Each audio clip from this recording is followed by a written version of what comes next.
जवाहर किताब के विमोचन कार्यक्रम में आचार्य लोकेश मुनि हमारे साथ मौजूद है। सर, बहुत बहुत स्वागत है कार्यक्रम में आपका। किताब को लेकर क्या कहेंगे?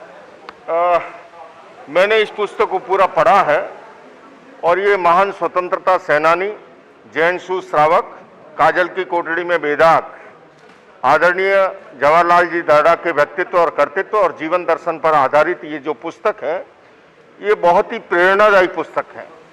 क्योंकि इस पुस्तक के माध्यम से हमें ये समझ में आता है कि लोकतंत्र का चौथा स्तंभ हमारी पत्रकारिता, और उन्होंने कितनी बखूबी से अपने प्रतिकूल विचारों का भी वो कैसे आदर करते थे, सम्मान करते थे, ये सीखने को मिलती है। जब पर्यावरण प्रदूषण और वैचारिक प्रदूषण चरम स्थिति पर हो, ऐसे समय में बाबूजी का जो जीवन है, उन्होंने जिस निष्प्रियता से, जिस अनासक्ति का जीवन जिया, वहां पर जाकर के मुझे भगवान महावीर का अनेकांत दर्शन भी मिलता है, वहां पर योगीराज कृष्ण का अनासक्त योग स्पर्श भी मिलता है।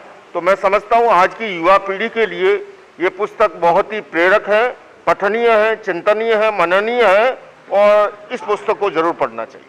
आचार्य जी, कुछ और सवाल भी हैं। प्रधानमंत्री नरेंद्र मोदी की सरकार लगातार स्पिरिचुअल टूरिज्म को बढ़ावा दे रही है। काशी कॉरिडोर, उसके बाद मथुरा कॉरिडोर की तैयारी की जा रही है। तो आपको लगता है कि हिंदू धर्म के अलावा बाकी धर्मों में भी मोदी सरकार को स्पिरिचुअल टूरिज्म को फोकस में रखना चाहिए, उसे बढ़ावा देना चाहिए? बिल्कुल।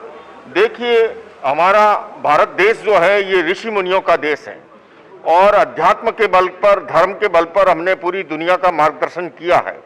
और हमारे देश की ये खूबसूरती है कि यहाँ सभी धर्मों को समान रूप से पुष्पित और पल्लवित होने का अवसर मिला है। ऐसे के अंदर सभी धर्मों के जो प्रमुख स्थान है, उनको स्थान मिलना चाहिए। इससे जो है हमारा न केवल राजस्व बढ़ेगा, न केवल रेवेन्यू बढ़ेगा, बल्कि हमारी संस्कृति जो वसुदेव कुटुंबकम की है, सर्वे भवन्तु सुखिनः सर्वे सन्तु निरामय की है, वो दुनिया भर में जाएगी और वो भारत के लिए बहुत उपयोगी होगा। आचार्य जी, आखिरी सवाल एक है कि सनातन धर्म और देश के विकास में क्या वाकई कोई रिश्ता है?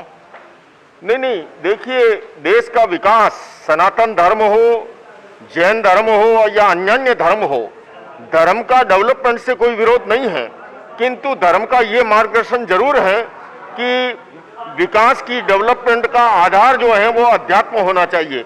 और अध्यात्म फाउंडेशन में जब होता है तो विकास वरदान बनता है, नहीं तो कभी कभी विकास अभिशाप बन जाता है। हमारे उपनिषद में पुरुषार्थ चतुष्टय की कल्पना की गई, अर्थ काम धर्म और मोक्ष की।